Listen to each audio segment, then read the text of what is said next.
2026 সালের global fire পাওয়ারের তথ্য অনুযায়ী সামগ্রিক সামরিক শক্তির বিচারে তুরস্ক বিশ্বের নবম স্থানে রয়েছে। অনেকের ধারণা তুরস্কের এই সামরিক শক্তি মূলত ড্রোন প্রযুক্তি, মানবচালিত ও মানববিহীন যুদ্ধবিমান, ট্যাঙ্ক, সাঁজোয়া যান, কামান, ক্ষেপণাস্ত্র এবং আকাশ প্রতিরক্ষা ব্যবস্থার মধ্যেই সীমাবদ্ধ। সাম্প্রতিককালে নতুন নতুন তুর্কি ড্রোন উদ্ভাবন এবং বহুল আলোচিত পঞ্চম প্রজন্মের কান যুদ্ধবিমান প্রকল্প সেই ধারণাকে আরও শক্তিশালী করেছে। কিন্তু এসবের আড়ালে তুরস্কের নৌবাহিনীর শক্তিমত্তা অনেকটাই আলোচনার বাইরে থেকে গেছে। আজ আমরা জানব তুরস্কের সেই শক্তিশালী নৌবাহিনীর কথা। তুরস্কের ভৌগোলিক অবস্থান এক বিশাল জলরাশির উপকূলে। দেশটির চারপাশে রয়েছে কৃষ্ণ সাগর, মারমারা সাগর, এজিয়ান সাগর এবং পূর্ব ভূমধ্য সাগর। এই বিস্তৃত উপকূল রেখা রক্ষা করার প্রয়োজন থেকেই বহু আগেই গড়ে উঠেছে শক্তিশালী তুর্কি নৌবাহিনী। এই অগ্রযাত্রা আজকের ড্রোন বা আধুনিক সমরাস্ত্র বিপ্লবেরও অনেক আগের ঘটনা। সেই সময় থেকেই তুরস্ক ভূমধ্যসাগর এবং কৃষ্ণ সাগরের অন্যতম শক্তিশালী নৌবাহিনী হিসাবে পরিচিত ছিল। বর্তমানে সেই সক্ষমতা আরও বেড়েছে। বিভিন্ন আন্তর্জাতিক রেটিংয়েও তুর্কি নৌবাহিনী বিশ্বের শীর্ষস্থানীয় নৌবাহিনীগুলোর একটি হিসাবে বিবেচিত হচ্ছে। তুরস্কের নৌশক্তি শুধু সংখ্যায় বড় নয়, বৈচিত্র্যের দিক থেকেও অত্যন্ত সমৃদ্ধ। বর্তমানে তুর্কি নৌবাহিনীর বহরে রয়েছে আনুমানিক 150 থেকে 160টিরও বেশি যুদ্ধজাহাজ এবং বিভিন্ন ধরনের নৌযান। এই সংখ্যা ইউরোপের অনেক দেশের নৌবাহিনীর চেয়েও বেশি। এর মধ্যে রয়েছে frigate, corvette, littoral mission ship, offshore patrol vessel, submarine, mine প্রতিরোধক জাহাজ, ল্যান্ডিং শিপ, উভচর যুদ্ধজাহাজ, ক্ষেপণাস্ত্র সজ্জিত দ্রুতগতির নাভাল বোট, টহল জাহাজ এবং বিভিন্ন ধরনের নাভাল সাপোর্ট শিপ। সেই সাথে এগুলোর নতুন নতুন নির্মাণও চলমান রয়েছে। আর এসব নির্মাণে 80%-রও বেশি দেশীয় প্রযুক্তি এবং উপাদান ব্যবহার করা হচ্ছে। নৌবাহিনীর পরিভাষায় ফ্রিগেট, করভেট এবং লিটোরাল মিশন শিপ এই তিন ধরনের যুদ্ধজাহাজের আলাদা আলাদা ভূমিকা রয়েছে। ফ্রিগেট আকারে বড় এবং দূরবর্তী গভীর সমুদ্রে দীর্ঘমেয়াদী অভিযানের জন্য তৈরি। করভেট তুলনামূলকভাবে ছোট, হালকা এবং দ্রুতগতির যুদ্ধজাহাজ, যা মূলত উপকূলীয় অঞ্চল এবং অগভীর সমুদ্রে কার্যকর। আর লিটোরাল মিশন শিপ করভেটের চেয়েও ছোট। এটি সমুদ্রের তীরবর্তী এলাকায় দ্রুত অভিযান, টহল এবং আকস্মিক হামলার জন্য বিশেষভাবে তৈরি। সামরিক পরিভাষায় লিটোরাল শব্দের অর্থ হল উপকূলীয় বা তীরবর্তী অঞ্চল। তুরস্ক বর্তমানে এই 3 শ্রেণীর অত্যাধুনিক যুদ্ধজাহাজই নির্মাণ করছে। দেশের অন্যতম শীর্ষ জাহাজ নির্মাতা প্রতিষ্ঠান এসটিএম এসব জাহাজের নকশা প্রণয়ন ও নির্মাণ কাজের সাথে যুক্ত রয়েছে। আর তুরস্কের অন্যান্য প্রতিরক্ষা প্রতিষ্ঠান জাহাজগুলোতে আধুনিক অস্ত্র ব্যবস্থা সংযোজন করছে, যেমন হাভেলসান কমব্যাট ম্যানেজমেন্ট ও ফায়ার কন্ট্রোল সিস্টেম যুক্ত করছে। আসেলসান যুক্ত করছে 3D radar, electronic warfare system এবং বিভিন্ন সেন্সর। আর রকেট সান জাহাজ বিধ্বংসী আত্মাকা ক্ষেপণাস্ত্র যুক্ত করছে। পাশাপাশি এসব জাহাজে স্টিলথ ডিজাইন, উন্নত রাডার, আকাশ প্রতিরক্ষা ব্যবস্থা, হেলিকপ্টার পরিচালনার সুবিধা এবং আধুনিক কমব্যাট সিস্টেম যুক্ত করা হচ্ছে। ফলে তুর্কি জাহাজগুলো উন্মুক্ত সমুদ্র থেকে উপকূলীয় অঞ্চল এই উভয় ক্ষেত্রেই অত্যন্ত কার্যকরভাবে অভিযান পরিচালনা করতে সক্ষম। এসব যুদ্ধজাহাজ নির্মাণ বিশ্বজুড়ে তুর্কি নৌ প্রকৌশলের দ্রুত উত্থানেরই প্রতিফলন। বর্তমানে তুরস্ক বিশ্বের সেই অল্প কয়েকটি দেশের একটি যারা নিজস্ব প্রযুক্তিতে অত্যাধুনিক যুদ্ধজাহাজের নকশা প্রণয়ন ও নির্মাণ কাজ করতে সক্ষম। দেশটি শুধু ফ্রিগেট, করভেট ও লিটোরাল মিশন শিপই তৈরি করছে না, একই সঙ্গে TF-2000 নামের নিজস্ব আধুনিক ডিস্ট্রয়ারও নির্মাণ করছে। সামরিক পরিভাষায় ডিস্ট্রয়ার হল শক্তিশালী আকাশ প্রতিরক্ষা ব্যবস্থা ও উন্নত রাডারে সজ্জিত এক ধরনের দ্রুতগামী যুদ্ধজাহাজ, যা কোনো অভিযানে নিয়োজিত একটি পুরো নৌবহরকে সুরক্ষা দেয় এবং শত্রুর বিমান, সাবমেরিন ও যুদ্ধজাহাজের বিরুদ্ধে সক্রিয় থাকে। এদিকে টিসিজি আনাদোলু নির্মাণের মাধ্যমে তুরস্ক বিশ্বকে নতুন এক ধারণার সঙ্গে পরিচয় করিয়ে দিয়েছে। একে বলা হচ্ছে বিশ্বের প্রথম বিশেষায়িত ড্রোনবাহী রণতরী। 2023 সালে এটি তুর্কি নৌবহরে যুক্ত হয়। এটি একটি ড্রোন কেন্দ্রিক অ্যাম্ফিবিয়াস অ্যাসল্ট শিপ, যা সম্পূর্ণভাবে তুরস্কের নিজস্ব টেকনোলজিতে নির্মিত হয়েছে। যুক্তরাষ্ট্র তুরস্ককে F-35 কর্মসূচি থেকে বাদ দেওয়ার পর তুর্কি প্রকৌশলীরা এটিকে ড্রোন পরিচালনার ভাসমান ঘাঁটিতে রূপান্তর করে নতুন দৃষ্টান্ত স্থাপন করেন। ইতিমধ্যেই বাইরাক্তার TB3 ড্রোন সফলভাবে TCG আনাদোলু থেকে উড্ডয়ন ও অবতরণ পরীক্ষা সম্পন্ন করেছে। ভবিষ্যতে কিজিল এলমা এবং আঙ্কা 3 মানববিহীন যুদ্ধবিমান এই প্ল্যাটফর্ম থেকে পরিচালনার প্রস্তুতি চলছে। বর্তমান সময়ে তুর্কি শিপইয়ার্ডগুলোর কর্মব্যস্ততা দেখলে যে কোনো সামরিক বিশ্লেষক বিস্মিত হবেন।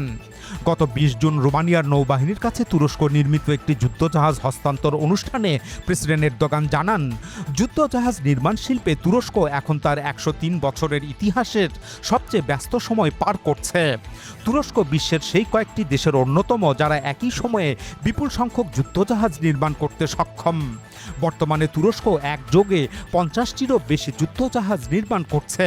এসব নির্মাণাধীন যুদ্ধজাহাজগুলোর মধ্যে রয়েছে ডেস্ট্রয়ার, ফ্রিগেট, করভেট, সাবমেরিন এবং অন্যান্য আধুনিক নৌযান। এর মধ্যে 15টির বেশি যুদ্ধজাহাজ মিত্র এবং বন্ধুত্বপূর্ণ দেশের জন্য তৈরি হচ্ছে। আর এসব চলমান তুর্কি নৌ প্রকল্পগুলোর মোট আর্থিক মূল্য প্রায় 28 বিলিয়ন মার্কিন ডলার। তবে তুরস্কের নৌশক্তির সবচেয়ে বড় চমক লুকিয়ে রয়েছে তাদের প্রথম বিমানবাহী রণতরী মুগেম প্রকল্পে। সম্পূর্ণ দেশীয় টেকনোলজিতে নির্মিত এই রণতরীটি চালু হলে সেটিই হবে তুরস্কের ইতিহাসের সবচেয়ে বড় যুদ্ধজাহাজ। এটি 300 মিটার দীর্ঘ এবং 60,000 টন ওজনের রণতরী। এটি 60টি যুদ্ধবিমান বহন করতে পারবে। ভূমধ্যসাগরের সবচেয়ে শক্তিশালী ও বৃহৎ বিমানবাহী রণতরী হল ফ্রান্সের চার্লস দ্য গল। কিন্তু তুর্কি বিমানবাহী রণতরী মুগেম নির্মিত হলে তা আকার এবং সক্ষমতার দিক থেকে এই চার্লস দ্য দাগলকেও ছাড়িয়ে যাবে। মুগেম রণতরী নির্মাণের কাজ দ্রুত এগিয়ে চলছে এবং আগামী 1.5 বছরের মধ্যেই এটিকে সাগরে ভাসানোর পরিকল্পনা রয়েছে। তুর্কি নৌবাহিনীর প্রধানও ইঙ্গিত দিয়েছেন যে নির্ধারিত সময়ের আগেই নির্মাণ কাজ শেষ হতে পারে। সামরিক বিশ্লেষকদের মতে অতি দ্রুততার সাথে এই নির্মাণ কাজ প্রমাণ করে যে তুরস্ক সমুদ্রভিত্তিক প্রতিরোধ ক্ষমতা জোরদারে দৃঢ় প্রতিজ্ঞ। এই অত্যাধুনিক বিমানবাহী রণতরীতে তুরস্কের নিজস্ব টেকনোলজিতে তৈরি বাইরাক্তার TB3 ড্রোন, কিজিল এলমা ও আঙ্কা 3 মানববিহীন স্টিল যুদ্ধবিমান, হুডজেট যুদ্ধবিমান এবং ভবিষ্যতে কান যুদ্ধবিমানের নৌ সংস্করণ মোতায়েনের পরিকল্পনা রয়েছে। সাম্প্রতিককালে তুরস্ক নিজের উপকূলের বাইরেও পূর্ব ভূমধ্যসাগরে, উত্তর সাইপ্রাস, আফ্রিকায় লিবিয়া, পশ্চিম এশিয়ায় সিরিয়া, লোহিত সাগর অঞ্চলে সুদান এবং ভারত মহাসাগরের উপকূলে সোমালিয়ায় কৌশলগত উপস্থিতি বাড়িয়েছে। এর পাশাপাশি তুরস্ক কৃষ্ণ সাগর, এজিয়ান সাগর, পূর্ব ভূমধ্যসাগর ও ভারত মহাসাগরে জ্বালানি অনুসন্ধান কার্যক্রম পরিচালনা করছে। সোমালিয়ায় একটি মহাকাশ উৎক্ষেপণ কেন্দ্র নির্মাণ এবং উত্তর সাইপ্রাসে বিমান ঘাঁটির উপস্থিতিও তুরস্কের এই বিস্তৃত সামুদ্রিক কৌশলের অংশ। তাই এই বিমানবাহী রণতরী ভবিষ্যতে তুরস্কের দূরবর্তী সমুদ্রভিত্তিক স্বার্থ ও কৌশলগত অবস্থান রক্ষায় গুরুত্বপূর্ণ ভূমিকা রাখতে পারে। আসলে তুরস্ক এখন এক নতুন ভূরাজনৈতিক বাস্তবতার মুখোমুখি। সাগর অঞ্চলে দেশটির সামনে তৈরি হয়েছে বহুমুখী নিরাপত্তা ও কৌশলগত চ্যালেঞ্জ। বিশেষ করে পূর্ব ভূমধ্যসাগরে ইসরায়েল, গ্রিস এবং ফ্রান্সের তৎপরতা বৃদ্ধি পেয়েছে।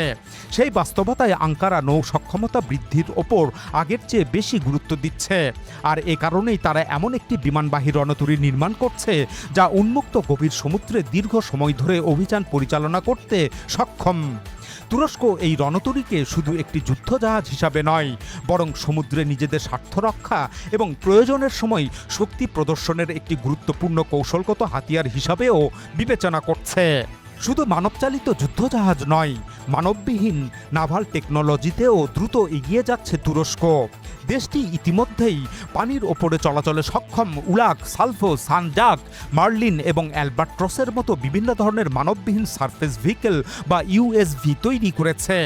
এগুলো নজরদারি, গোয়েন্দা তথ্য সংগ্রহ, ইলেকট্রনিক যুদ্ধ, সাবমেরিন প্রতিরোধ এবং ক্ষেপণাস্ত্র হামলা সহ বিভিন্ন ধরনের অভিযানে ব্যবহার করা যায়। অন্যদিকে পানির নিচে চলাচলে সক্ষম মানববিহীন জলযান বা UUV টেকনোলজিতেও তুরস্ক দ্রুত অগ্রসর হচ্ছে। যেমন STM তৈরি করেছে নেটা, আসেলসান তৈরি করেছে ডেরিন গোজ ও কিলিচ, আর আরমেলসান তৈরি করেছে কাসিফ। এসব ইউএভি সমুদ্রতল পর্যবেক্ষণ, মাইন শনাক্তকরণ, গুরুত্বপূর্ণ সামুদ্রিক অবকাঠামো পরিদর্শন, গোয়েন্দা তথ্য সংগ্রহ, বিশেষ নৌ অভিযান এবং প্রয়োজনে শত্রু সামুদ্রিক লক্ষ্যবস্তুর বিরুদ্ধে আক্রমণ পরিচালনার জন্য তৈরি করা হয়েছে। তুরস্কের নৌশক্তির আরেকটি গুরুত্বপূর্ণ স্তম্ভ হল সাবমেরিন বহর। বর্তমানে তুর্কি নৌবাহিনীর বহরে 12টি আধুনিক সাবমেরিন রয়েছে। এর মধ্যে রয়েছে জার্মান নকশাভিত্তিক আই ক্লাস, প্রেভেজে ক্লাস এবং গুর ক্লাস ডিজেল ইলেকট্রিক সাবমেরিন। যদিও এসব সাবমেরিন নকশা জার্মানির, তবে সেগুলোর অধিকাংশই প্রযুক্তি হস্তান্তরের মাধ্যমে তুরস্কের জাতীয় গোলযুগ নাভাল শিপইয়ার্ডে নির্মিত হয়েছে। বর্তমানে তুরস্ক আরও আধুনিক রেইস ক্লাস সাবমেরিন নির্মাণ করছে।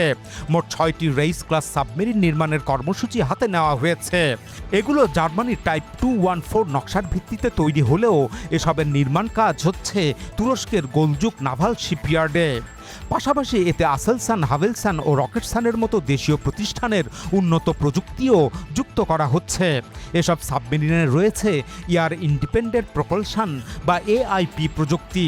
এর ফলে সাবমেরিনগুলো দীর্ঘ সময় ধরে পানির নিচ থেকে গোপনে অভিযান পরিচালনা করতে পারবে। ইতিমধ্যেই এই শ্রেণীর একটি সাবমেরিন তুর্কি নৌবাহিনীতে যুক্ত করা হয়েছে, আর বাকি সাবমেরিনগুলো পর্যায়ক্রমে যুক্ত করা হবে। অন্যদিকে তুরস্ক সম্পূর্ণ নিজস্ব টেকনোলজিতে সাবমেরিন নির্মাণের জাতীয় কর্মসূচি মিলডেন প্রকল্প এগিয়ে নিচ্ছে। এই প্রকল্প সফল হলে তুরস্ক বিশ্বের সেই অল্প কয়েকটি দেশের কাতারে যোগ দেবে যারা নিজস্ব টেকনোলজিতে আধুনিক সাবমেরিনের নকশা প্রণয়ন এবং নির্মাণ কাজ করতে সক্ষম। সামরিক বিশ্লেষকদের মতে তুরস্ক একটি ব্লু ওয়াটার নেভি গড়ে তুলছে, অর্থাৎ এমন একটি নৌবাহিনী গড়ার পরিকল্পনা হাতে নিয়েছে যা নিজস্ব উপকূলের অনেক দূরে দীর্ঘ সময় ধরে অভিযান পরিচালনা করতে সক্ষম হবে। এ কারণেই তুরস্ক বিমানবাহী রণতরী, সাবমেরিন, ড্রোনবাহী রণতরী, আধুনিক ডিস্ট্রয়ার ও ফ্রিগেট সহ দীর্ঘ পাল্লার নৌ অভিযান সক্ষমতা গড়ে তোলার দিকে বিশেষ গুরুত্ব দিচ্ছে। এক কথায় তুরস্ক তার নৌশক্তির ওপর ভর করেই সম্ভাব্য শত্রুদের মোকাবেলার কৌশল গ্রহণ করেছে।